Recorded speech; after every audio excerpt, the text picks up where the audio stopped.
মঙ্গলবার 17 সেপ্টেম্বর রাষ্ট্রপতির আদেশক্রমে জনপ্রশাসন মন্ত্রণালয়ের এক প্রজ্ঞাপনে সেনাবাহিনীর কিছু কর্মকর্তাকে নির্বাহী ম্যাজিস্ট্রেটের ক্ষমতা প্রদান করেছে, যা পরবর্তী 60 দিনের জন্য কার্যকর থাকবে।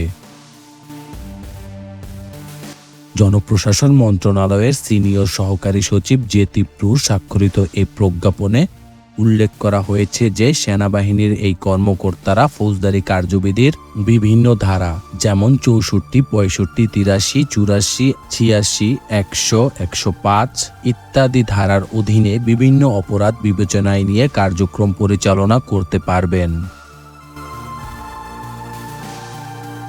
এই ধারাগুলোর মধ্যে রয়েছে গ্রেপ্তারি পরোয়ানা জারি, সন্দেহভাজন ব্যক্তিকে হেফাজতে নেওয়া, স্থানীয় উপদ্রবের ক্ষেত্রে আদেশ জারি করা এবং বেআইনি সমাবেশ ছত্রভঙ্গ করার মতো ক্ষমতা।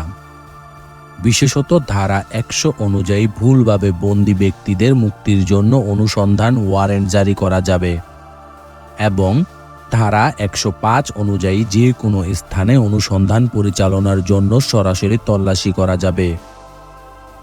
এছাড়া মোবাইল কোর্ট আইন 2009 এর অধীনে এই নির্বাহী ম্যাজিস্ট্রেটরা মোবাইল কোর্ট পরিচালনা করতে পারবেন।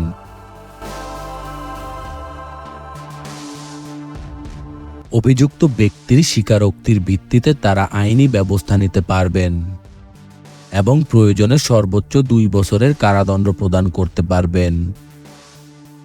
এই পদক্ষেপের মাধ্যমে সরকার সাময়িকভাবে নির্বাহীর ক্ষমতা প্রয়োগের জন্য সেনাবাহিনীকে দায়িত্ব দিচ্ছে,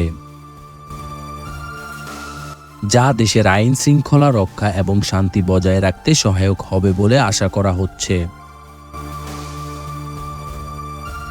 এই ক্ষমতা প্রয়োগের সময় সংশ্লিষ্ট কর্মকর্তারা তাদের দায়িত্ব পালনের সময় প্রয়োজনীয় আইনসম্মত প্রক্রিয়া অনুসরণ করবেন। দৈনিক জাতীয় এবং আন্তর্জাতিক বিভিন্ন সংবাদ পেতে আমাদের চ্যানেলটি সাবস্ক্রাইব করুন। দেশ বাংলা নিউজ, ঢাকা।